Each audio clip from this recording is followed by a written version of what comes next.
News Radio 700 WLW. Gas, it dropped a couple cents here locally. It's for the low price of about $4.07 a gallon, at least in the friendly confines of Harrison, Ohio. But yeah, you're seeing folks, going to crazy measures to steal gas from one another. And we have joining us right now. He's a crime prevention expert. He's with the head of criminology at Tarleton State, Mr. Alex Del Carmen. Alex, how are you?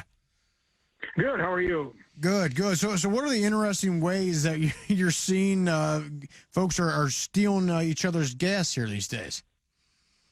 Absolutely. I think gas has become the new gold, and many people are actually after it, right, because of how much money it costs now to fill up our gas tanks. And so what we see across the nation now is this new sort of crime opportunity for bad guys to essentially perforate a hole inside your vehicle and be able to extract the gas and sell it somewhere else. And Dr. Del Carmen, is the old method of using the rubber tube down there and siphoning it, I guess that's probably gone by the wayside because of the safety measures that are built into the gas nozzle or gas snacks. And you're right. And jokingly, I was going to say that bad guys have a new standard now of health, that they don't want to do that to themselves, like back in the 70s and 80s, right?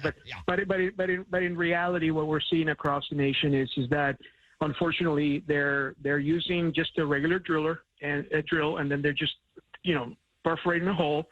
They're getting the gas out, and what they're doing is at gas stations, they actually will bring in something like a van or an SUV, and they'll have some sort of a trap door inside that vehicle, open it up, and then extract the gas from the actual reservoir at the gas station. So they're stealing thousands of dollars in one hit. In fact, in some cases, they've gone back 2 or 3 times to the same gas station and stolen a lot of gas and selling it elsewhere. Wait. So how are they stealing the gas again from the gas stations themselves?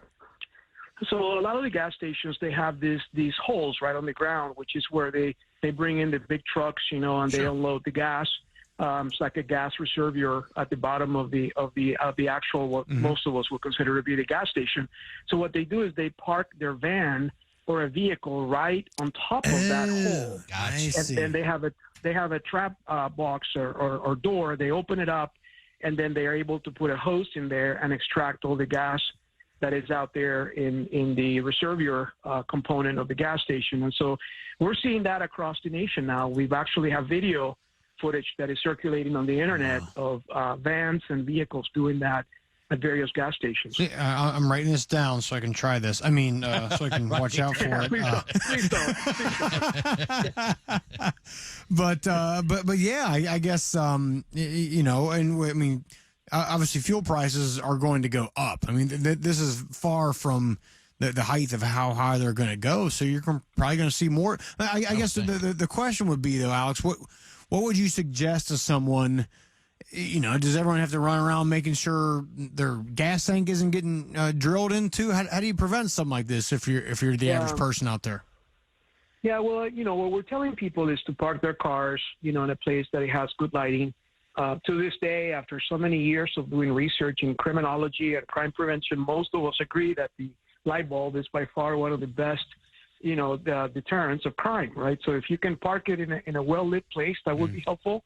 In addition to that, if you have access to a parking garage, that would be the better option. Part of the problem is that, and oftentimes is that, you don't have to be somewhere that is conducive of crime, or you don't have to invite yourself to be a victim of a crime by being vulnerable for this particular crime activity. Because if you have a car, or if you have access to a car and you happen to park it in the wrong place at the wrong time, you could be victimized by this, right? But so we often say, think first, and think of it in the context of being aware that now gas thieves are going to start using this very lucrative business and engaging in that practice across the United States, and no one is immune from it.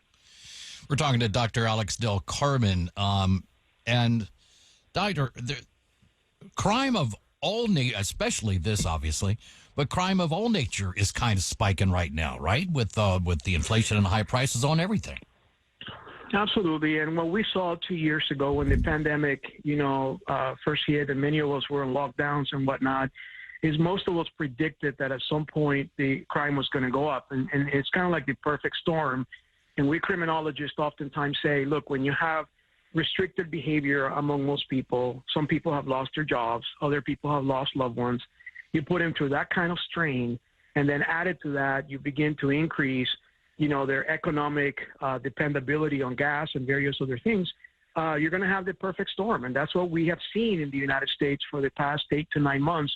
And I will say to you all that it will continue for years to come, particularly because law enforcement has also been negatively affected by a lot of the media and the negative media that has portrayed cops as being bad guys. And so as a result of that, police academies cannot be filled. We have police departments that are being defunded, as many politicians, unfortunately, were advocating a year or two ago. And so when you take good cops away from doing their job and you defund the police and add it to that the criminal element, you are going to have crime going up to uncontrollable levels. Dr. Alex Del Carmen, thank you so much for talking to us, sir. Thank you.